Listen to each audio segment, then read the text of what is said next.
Selamat datang di channel kebanggaan kita semua. Jangan lupa subscribe, like, agar selalu ada semangat dalam mencari inspirasi saat bercerita.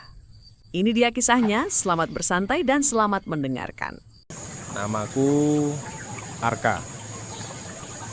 Aku bukan siapa-siapa. Bahkan di rumahku sendiri, kehadiranku terasa seperti angin. Terlihat, tapi tak pernah dirasa. Aku bukan anak yang pintar. Bukan juga yang lucu atau membanggakan. Aku hanya ada. Setiap pagi, aku bangun sendiri. Sarapan sisa semalam yang kadang sudah dingin. Ibu lebih sibuk dengan adikku, ayah sibuk dengan pekerjaan, dan aku cuma lewat di depan mereka seperti bayangan. Di sekolah pun sama, aku duduk paling belakang. Tak ada yang pernah menyapaku kecuali kalau butuh contekan. Kalau aku bicara, mereka pura-pura tak dengar. Kalau aku tertawa, mereka memandangku aneh. Seolah aku tidak pantas bahagia. Kadang aku berpikir, mungkin aku memang bukan bagian dari dunia ini. Mungkin aku cuma numpang lewat, menunggu waktu untuk benar-benar hilang. Pernah satu kali, aku mencoba curhat lewat tulisan. Aku tulis semuanya di buku harian, tentang rasa sepi, tentang perasaan tak berguna, tentang keinginan untuk berhenti. Tapi buku itu malah ditemukan oleh temanku dan dibacakan di depan kelas. Mereka tertawa. Sejak hari itu, aku berhenti menulis, aku berhenti berharap. Malam hari adalah waktu teraman buatku. Saat semua orang tidur, aku bisa duduk sendiri di balkon, memandangi langit, dan bicara dengan Allah. Walau aku tak yakin apakah Allah mendengar suara orang seperti aku. Ya Allah, kalau memang aku tak dibutuhkan di dunia ini, tolong ambil aku dengan cara yang tidak menyakitkan. Itu doaku malam itu. Aku tak ingin membuat orang susah. Aku hanya ingin hilang, pelan-pelan, tanpa jejak. Beberapa hari setelahnya, aku menemukan sebuah buku tua di perpustakaan sekolah. Judulnya aneh. Jalur yang tak terlihat menuju puncak. Di dalamnya ada cerita tentang Gunung Slamet, gunung tertinggi di Jawa Tengah. Katanya ada jalur rahasia yang hanya bisa ditemukan oleh orang-orang tertentu. Orang yang ingin menghilang. Dan entah kenapa, aku merasa buku itu ditulis untukku. Sejak menemukan buku itu, pikiranku tak bisa tenang. Gunung Slamet. Nama itu terus mengendap di kepalaku, seperti bisikan yang mengajak. Bukan untuk liburan, bukan untuk petualangan, tapi untuk menghilang dengan cara yang tidak diketahui siapapun. Di rumah, suasananya makin dingin. Ayah pulang makin larut, ibu makin sering melamun, dan aku tetap menjadi sosok yang tak pernah disebut namanya. Adikku ulang tahun minggu lalu. Semua sibuk menyiapkan kejutan. Tapi tak satu pun bertanya, "Arka, mau ikut belanja?" Aku hanya duduk di kamar, mendengarkan suara tawa dari ruang tengah. Tertawa itu seperti milik orang lain, bukan untukku. Di sekolah, aku mencoba bicara pada wali kelas. Kupikir mungkin beliau akan mendengarku. Tapi sebelum aku sempat membuka mulut, beliau berkata, Arka, maaf ya, nanti aja. Bapak lagi buru-buru. Lagi-lagi suaraku kalah cepat dari kepentingan orang lain. Dan di hari itu, aku tahu tak ada tempat untukku. Di rumah, di sekolah, bahkan di tengah keramaian, aku tetap merasa sendiri. Aku kembali membaca buku tua itu. Di halaman terakhir, ada peta kasar yang digambar tangan. Tak ada keterangan jelas, hanya tanda seperti lingkaran merah di sekitar jalur pendakian Bambangan. Di bawahnya, tertulis dengan huruf goresan, yang tak diinginkan dunia akan disambut di jalur ini. Tapi berhati-hatilah, karena tak semua yang pergi boleh kembali. Bukannya takut, aku justru merasa tenang. Untuk pertama kalinya, aku merasa ada sesuatu yang menungguku. Bukan orang, tapi tempat. Malam itu, aku menyiapkan ransel kecil. Kuisi dengan air minum, jaket, satu pasang baju, dan buku catatan kecil. Aku tak meninggalkan surat perpisahan. Bukan karena aku tak ingin, tapi karena aku tahu tak ada yang akan membacanya. Di perjalanan menuju terminal, aku duduk di pojok bus. Jalanan gelap, lampu kota mulai pudar, dan Gunung Slamet menjulang jauh di ujung pandangan. Diam, besar, dan dingin. Persis seperti hidupku. Dan entah kenapa, aku tak sabar ingin sampai. Aku tiba di base camp Bambangan saat matahari belum sepenuhnya terbit. Udara dingin menyambut, menusuk sampai ke tulang. Beberapa pendaki lain terlihat bersiap. Mereka tertawa, saling menyemangati, membawa peralatan lengkap. Aku berdiri di sudut, menunggu sepi. Aku tak membawa tenda, tak ada logistik mewah. Hanya ransel kecil dan selembar peta kusam dari buku itu. Setelah semua pendaki naik lebih dulu, barulah aku mulai berjalan. Langkah demi langkah, kuikuti jalur resmi. Sampai di pos 2, kabut mulai turun. Hutan di sekitar mulai terasa asing. Anehnya, tak ada lagi suara orang. Padahal sebelumnya terdengar jelas suara canda tawa dari rombongan di depan. Aku berhenti, mengambil nafas, dan membuka kembali peta itu. Di sisi kanan jalur, kulihat sebuah celah sempit di antara dua batu besar, mirip seperti yang tergambar di buku itu. Tidak ada penunjuk arah, tidak ada tali pembatas, tapi entah kenapa aku merasa itulah jalur yang dimaksud. Jalur yang tidak ada di peta.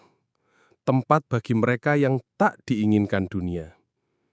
Langkah kakiku masuk tanpa ragu. Suara burung dan serangga mendadak lenyap, digantikan oleh hembusan angin berat dan kesunyian yang tak biasa. Kabut menebal, pohon-pohon berubah bentuk, lebih tinggi, lebih gelap, daunnya lebih lebat, dan anehnya seperti memperhatikanku. Setelah berjalan cukup jauh, aku mulai merasa aneh. Jalan yang kulalui tidak menanjak seperti jalur pendakian biasa. Justru menurun, menuju sebuah lembah yang tak ada di peta manapun. Tiba-tiba, dari kejauhan, terdengar suara. Bukan suara manusia, lebih seperti nyanyian. Lembut, pelan, dan seolah memanggil. Arka. Aku berhenti. Itu namaku. Suara itu memanggilku dengan sangat pelan, tapi jelas. Tak ada siapa-siapa di sana, tapi suara itu membuat kakiku melangkah lebih dalam.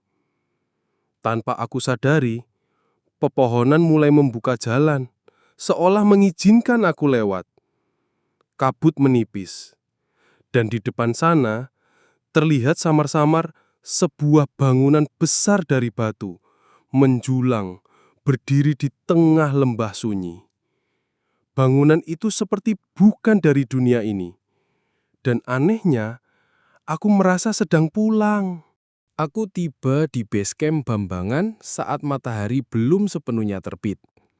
Udara dingin menyambut, menusuk sampai ke tulang. Beberapa pendaki lain terlihat bersiap. Mereka tertawa, saling menyemangati, membawa peralatan lengkap.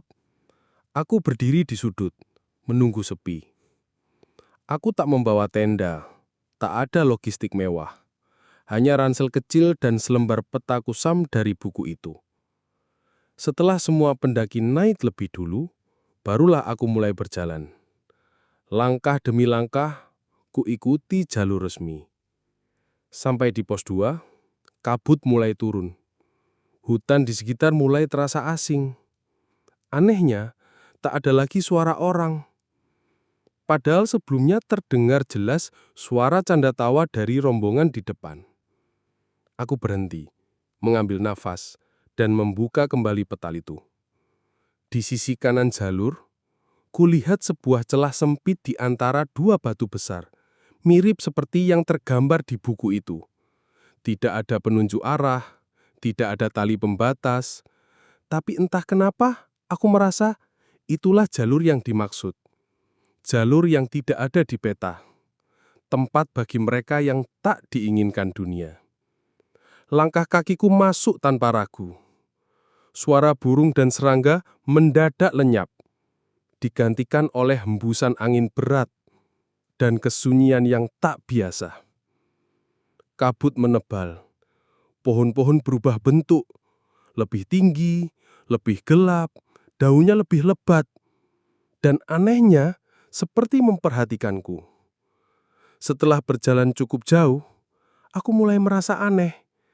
Jalan yang kulalui tidak menanjak seperti jalur pendakian biasa. Justru menurun, menuju sebuah lembah yang tak ada di peta manapun. Tiba-tiba, dari kejauhan, terdengar suara. Bukan suara manusia, lebih seperti nyanyian. Lembut, pelan, dan seolah memanggil. Arka. Aku berhenti. Itu namaku. Suara itu memanggilku dengan sangat pelan, tapi jelas. Tak ada siapa-siapa di sana, tapi suara itu membuat kakiku melangkah lebih dalam. Tanpa aku sadari, pepohonan mulai membuka jalan, seolah mengizinkan aku lewat. Kabut menipis, dan di depan sana terlihat samar-samar sebuah bangunan besar dari batu, menjulang, berdiri di tengah lembah sunyi. Bangunan itu seperti bukan dari dunia ini. Dan anehnya, aku merasa sedang pulang. Ketika aku membuka mata, aku tidak lagi berada di ruang batu itu. Aku berdiri di tepi sebuah danau luas yang dikelilingi hutan berwarna keemasan. Langitnya bukan biru, tapi merah gelap, seperti menjelang senja yang tak pernah usai. "Di mana ini?" bisikku. Sosok berjubah itu muncul kembali, berjalan pelan dari balik pepohonan. Wajahnya tetap tak terlihat, hanya suaranya yang lembut dan dingin. Ini dunia yang tidak bisa dijamah manusia biasa, Arka. Tempat jiwa-jiwa yang disakiti dunia akhirnya mendapatkan kekuatan. Aku diam. Hatinya ingin bertanya banyak, tapi mulutku berat. Mungkin karena alam ini terlalu asing, terlalu sunyi, tapi tidak membuat takut. Lebih tepatnya, seperti pulang ke tempat yang belum pernah dikenal. "Kenapa aku dibawa ke sini?" tanyaku akhirnya. Sosok itu menunjuk ke danau. Airnya mulai beriak sendiri. Lalu dari permukaannya muncul bayangan wajah-wajah yang kukenal. Wajah teman-teman sekolahku. Wajah guru-guru yang tak pernah membelaku. Wajah-wajah yang dulu menertawakanku saat ibuku hanya bisa menyambung hidup dari menjahit baju bekas. Karena luka di hatimu telah membentuk pintu, dan Gunung Slamet adalah gerbangnya. Aku menatap air danau itu lebih dalam. Bayangan-bayangan itu menatapku, seolah tak sadar mereka sedang diperlihatkan. Sebagian tertawa, sebagian sibuk dengan kehidupannya. Mereka semua masih hidup. Sementara aku bagaimana? Aku merasa seolah dunia manusia sudah jauh tertinggal. Sosok berjubah itu mendekatiku lalu berkata pelan, "Di dunia ini, kau bisa memilih. Tinggal dan menjadi penjaga gerbang, atau kembali dan membawa sesuatu."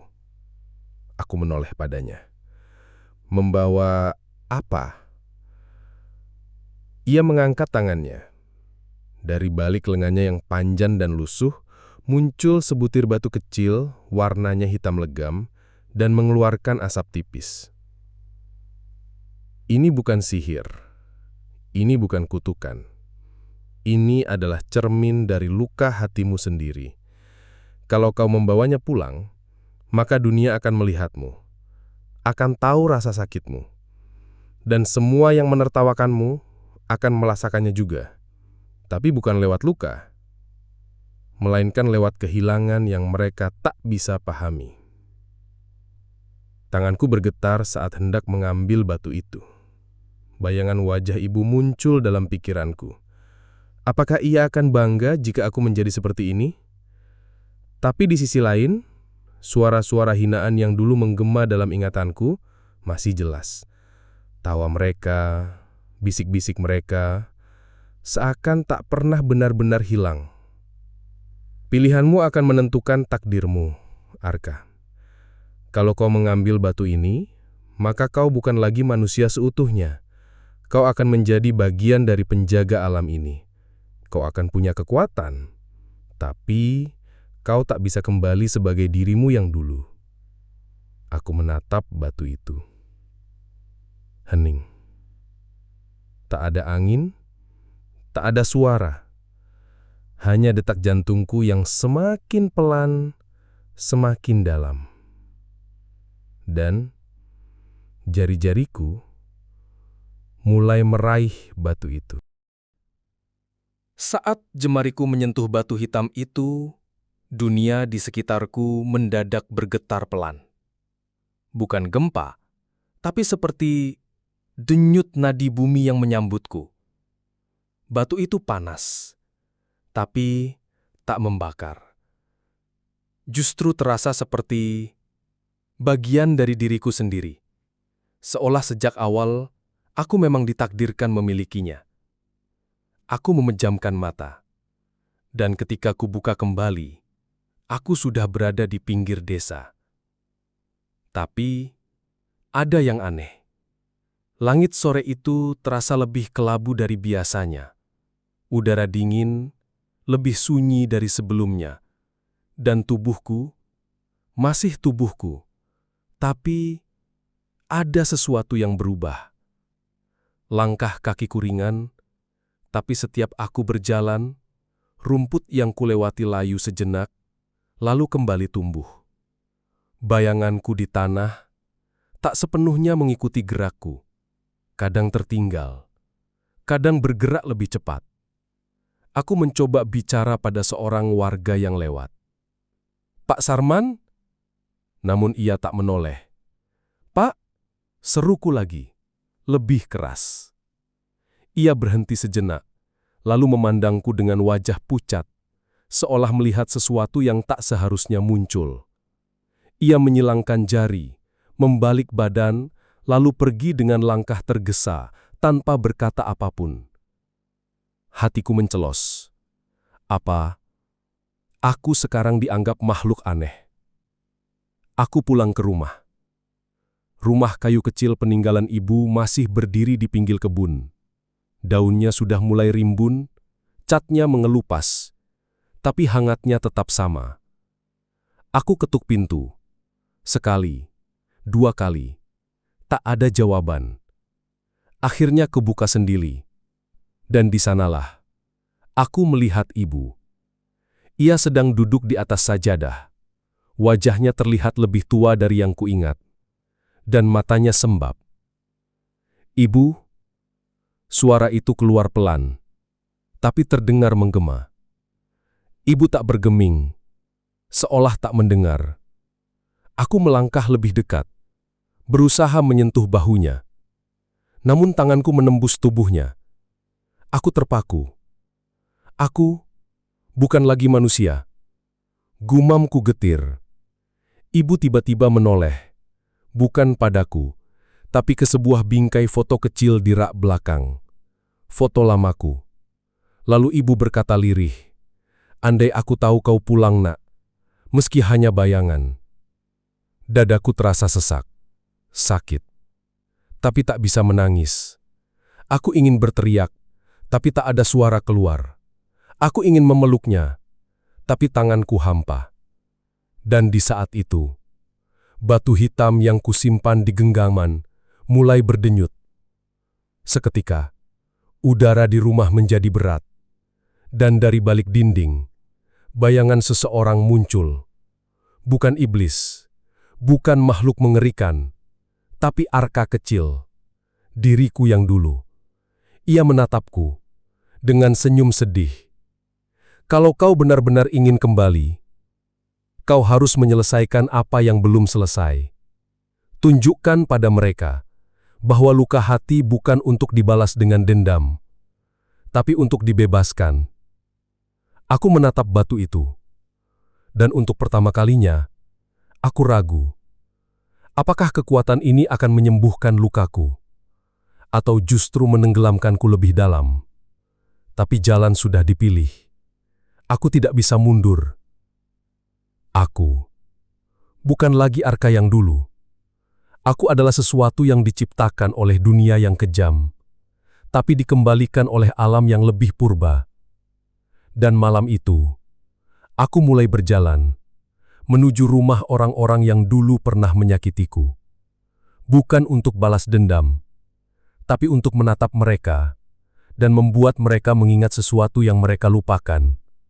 Bahwa setiap hinaan meninggalkan jejak, dan setiap luka bisa hidup kembali. Malam itu, aku berdiri di depan rumah besar milik Pak Darto, kepala dusun. Orang pertama yang dulu membentakku di hadapan warga. Orang yang menganggapku sampah desa, hanya karena aku yatim, miskin, dan berbeda. Rumahnya kini lebih megah. Dindingnya dari bata merah yang rapi, dan halaman depannya luas. Lampu gantung berayun pelan ditiup angin, memantulkan cahaya kekuningan di beranda. Di dalam, aku mendengar tawa. Tawa yang sangat familiar. Tawa itu, tawa mereka yang dulu sering menghina, mencaci, dan menertawakanku. Aku masuk begitu saja, tak ada yang menyadari. Suara langkahku tak bersuara, bayanganku pun tak menyentuh lantai. Di ruang tamu, 5 orang duduk melingkar sambil menyeruput teh dan makan singkong goreng. Pak Darto, Bu Siti, tetangga yang sering bilang aku anak sial. Mas Rangga, pemuda yang dulu mendorongku masuk kubangan. Juga 2 lainnya yang aku hafal betul wajah dan tawa mereka. Mereka tertawa lagi. Tertawa seperti tak ada apapun yang terjadi. Seolah tak ada anak bernama Arka yang pernah dihancurkan oleh mulut-mulut mereka. Aku berdiri di tengah ruangan, mengamati mereka satu-satu. Tiba-tiba, Bu Siti menoleh cepat, lalu terdiam. Matanya membesar. Tangannya gemetar memegang cangkir.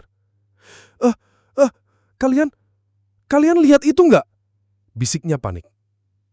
"Apa?" tanya Pak Darto dengan dahi berkerut. "Bayangan, itu, di pojok ruangan. Astagfirullah, itu siapa?" Yang lain ikut menoleh, tapi tak semua bisa melihatku. Hanya sebagian. Dan yang bisa, langsung pucat seperti kehilangan nafas. Pak Darto berdiri, menggenggam tongkatnya. "Siapapun kamu, keluar! Ini rumahku!" Aku tak menjawab, hanya melangkah mendekat. Lampu ruangan tiba-tiba berkedip. Angin dingin bertiup dari jendela yang tak terbuka, dan di dinding, bayangan-bayangan bergerak sendiri, seperti tarian roh yang menari dalam bisikan dendam. Pak Darto mundur pelan. Mulutnya bergetar. Eh, Ar Arka, kau bukan sudah... Aku mengangguk pelan. Dan untuk pertama kalinya, aku berbicara. Aku tak datang untuk membalas. Tapi aku ingin kalian mengingat bahwa setiap hinaan itu hidup. Dan aku adalah bentuk nyatanya. Mas Rangga menjatuhkan gelasnya. Bu Siti terisak sambil menutup mata. Namun sebelum mereka bisa berkata apapun lagi, bayanganku menghilang. Aku pergi, tanpa satu sentuhan, tanpa satu kata pun yang menyakitkan. Biarlah rasa bersalah menghantui mereka sendiri. Aku sudah cukup.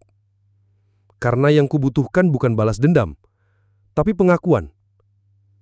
Dan malam itu, aku kembali ke batu hitam di pinggir hutan. Angin berdesir pelan. Suara kecil berbisik di telingaku. Jika kau masih ingin jadi manusia, masih ada waktu. Tapi jika tidak, kau akan jadi legenda yang mereka takuti sepanjang hidupnya. Aku hanya tersenyum pahit. Karena jauh di dalam hati, aku mulai bertanya, apa aku masih ingin kembali jadi manusia? Hari-hariku kini tak lagi sama. Aku bukan lagi Arka yang dulu, yang mengais sisa makanan di pasar dan menangis diam-diam di bawah pohon beringin tua. Aku tak merasa lapar, tak merasa haus, dan tak merasa dicintai oleh dunia. Tapi setiap malam, bisikan itu selalu datang. Lembut tapi memaksa, menggoda tapi menghancurkan. Kembalilah ke gunung. Tempatmu bukan di antara mereka. Kau sudah bukan manusia sepenuhnya. Dan aku menuruti suara itu. Malam ini, aku kembali menapaki jalur setapak menuju kaki Gunung Slamet. Suasana hutan di bawah kaki gunung berbeda. Lebih pekak, lebih dingin. Pohon-pohon seperti menunduk menyambut kedatanganku. Akar-akarnya menjulur seperti tangan yang ingin meraih kakiku. Langkahku ringan, seolah aku sedang dituntun. Tak ada binatang, tak ada suara burung hantu. Hanya satu suara yang mendominasi, napasku sendiri. Aku terus naik, melewati batu-batu hitam yang dulu kulihat dalam mimpi. Dan di sanalah, di antara dua pohon yang saling bersilang batangnya, aku melihatnya lagi. Sosok perempuan berselendang merah. Wajahnya kabur, tapi aura dinginnya menancap di dadaku. Arka. Suara itu lembut, tapi tidak berasal dari mulutnya. Seperti keluar dari dalam tanah dan langit sekaligus. Aku telah memberimu kekuatan, tapi jalanmu masih bisa dibalik. Jika kau naik lebih tinggi, kau tak akan bisa kembali. Aku menatapnya, lalu menatap kedua tanganku sendiri. Tangan yang tak lagi dingin seperti manusia, tapi juga tak sepanas makhluk dari neraka. Kalau aku kembali ke desa, mereka akan tetap menganggapku tidak ada. Kalau aku naik, setidaknya aku punya tempat yang mengakuiku. Perempuan itu terdiam sejenak, lalu tersenyum. Samar. Naiklah. Dan aku melangkah, melewati batas dua pohon silang itu, meninggalkan suara dunia, menuju alam yang hanya bisa dimasuki oleh jiwa-jiwa yang disesatkan oleh luka. Langit berubah merah tua, aroma belerang mulai tercium, dan suara lonceng yang aneh mulai berdentang di kejauhan. Tiba-tiba muncul bayangan-bayangan di sisi jalan. Bukan manusia, tapi bukan juga binatang. Mereka tak menyentuhku, tapi aku tahu mereka sedang menilikku. Menilai apakah aku pantas jadi bagian dari mereka. Aku terus berjalan, sampai akhirnya di ujung lereng batu, aku melihat gerbang batu raksasa berukir wajah-wajah menyeringai. Gerbang itu terbuka pelan, seperti menyambut kedatangan tamu lama. Dan aku tahu, aku telah memilih jalanku. Bukan lagi sebagai manusia, tapi sebagai arwah yang akan menjadi legenda di Gunung Slamet. Langkahku melewati gerbang batu itu terasa seperti langkah terakhir sebagai manusia. Begitu aku masuk, dunia berubah drastis. Langit yang tadi merah tua, kini gelap seperti malam tanpa bulan. Tapi semuanya terlihat jelas. Tak ada sumber cahaya, tapi semuanya tampak. Aneh, seperti aku bisa melihat tanpa harus menatap. Di sekitarku, kabut pekat menggantung rendah. Aroma belerang menguat, bercampur dengan bau bunga-bunga yang tak pernah tumbuh di dunia manusia. Bunga hitam, layu, tapi mekar bersamaan. Lalu, aku mendengarnya. Suara-suara yang berbisik di antara kabut. Kami tahu lukamu, Arka. Kami rasakan air matamu. Kami sambut dendamu. Aku terdiam, takut, tapi juga merasa diterima. Ratusan pasang mata mulai muncul dari balik kabut. Bentuk tubuh mereka samar. Ada yang berjalan tanpa kaki, ada yang hanya berupa asap, tapi semuanya membentuk lingkaran di sekitarku. Tiba-tiba, dari tengah lingkaran itu, muncul seorang pria tua berjubah ungu kelam. Wajahnya tenang, tapi matanya menyala, seolah menyimpan ribuan cerita kelam. Arka, anak luka dari dunia fana. Suara pria itu berat dan bergetar seperti gema di dalam gua. Kau datang tanpa dipanggil, tapi hatimu telah cukup retak untuk menembus batas dunia. Aku hanya bisa menunduk. Entah kenapa, tubuhku terasa ringan, tapi jiwaku seperti terbebani sesuatu. Di sini, lanjutnya, kami semua pernah dihina, dicaci, dilupakan, dibuang. Tapi disinilah kami kuat. Disinilah kami tidak perlu mengemis pengakuan. Kau akan belajar, Arka. Tapi hanya jika kau siap meninggalkan semua yang kau kenal. Aku menatap pria tua itu. Samar, aku melihat sosok lain berdiri di belakangnya. Ibu? Bayangan wajah ibuku. Tapi kosong. Tak berkata apa-apa, hanya menatapku penuh iba. Aku tidak ingin melupakan ibu, bisikku. Pria tua itu tersenyum tipis. Kalau begitu, bersiaplah, karena malam ini pelajaran pertamamu dimulai. Tanah di bawah kakiku berguncang pelan. Kabut terbelah membentuk jalan ke bawah, menuju lorong penyesalan, kata mereka. Setiap arwah yang ingin diterima di sini harus melewati lorong itu dan menghadapi cermin-cermin hidup masa lalunya. Aku mulai melangkah. Setiap cermin yang kulewati menampilkan kenangan. Saat aku dipukul karena berbeda, saat aku ditertawakan karena lusuh, saat aku ditinggalkan saat sedang sakit. Aku menangis. Tapi air mata itu tidak jatuh ke tanah, melainkan menghilang di udara, diserap oleh kabut itu sendiri. Di ujung lorong, ada satu cermin terakhir. Bukan masa lalu, tapi pilihan masa depan. Aku melihat diriku sendiri, memakai jubah seperti pria tua itu. Tersenyum, tapi sendiri. Aku tersentak. Apakah ini harga yang harus kubayar? Menjadi kuat, tapi sendiri. Aku menunduk, menatap tanah berwarna ungu gelap. Malam pertama di alam arwah belum selesai. Tapi aku mulai mengerti bahwa luka-luka itu tidak hilang. Mereka hanya berubah bentuk menjadi kekuatan yang tak semua orang mampu tanggung. Dan aku sudah terlalu jauh untuk kembali. Sudah entah berapa lama waktu berlalu sejak aku menapakkan kaki di alam arwah ini. Waktu tidak berjalan seperti di dunia manusia. Malam dan siang tak berganti. Langit tetap gelap. kabut tak pernah sirna. Namun aku berubah, bukan lagi Arka, si bocah penyendiri yang mudah terluka. Kini aku telah menjadi bagian dari Gunung Slamet. Semua luka, hinaan, dan kesepian yang dulu menghantui, kini telah menyatu dalam ragaku, menjadi kekuatan, menjadi alasan.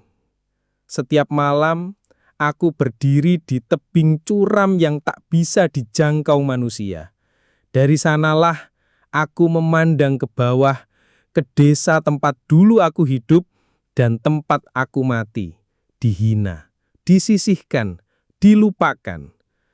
Kadang aku melihat wajah-wajah baru, anak-anak yang lari dari rumah, orang dewasa yang mencari berkah lewat jalan gelap.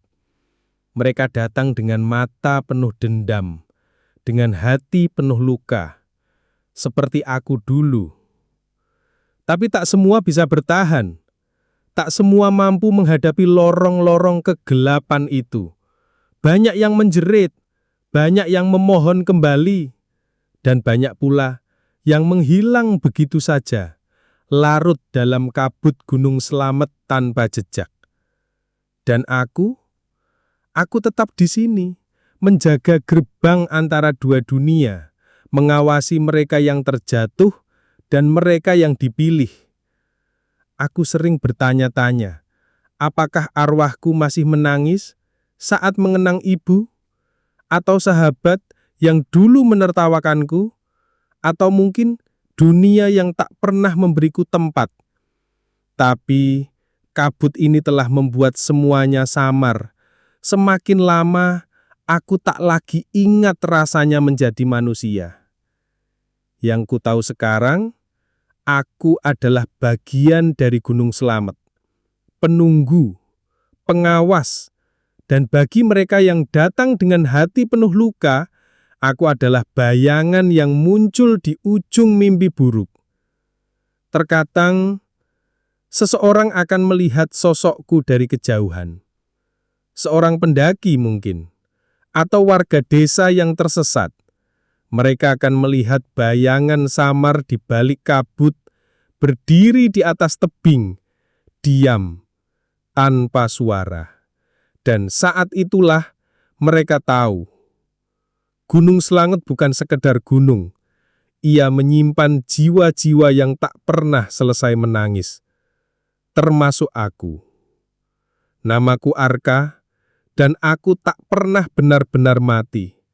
Aku hanya berubah bentuk, menjadi kisah yang diceritakan pelan-pelan di dekat api unggun, menjadi bisikan angin saat malam turun, dan menjadi alasan kenapa sebagian orang tak pernah kembali dari Gunung Slamet.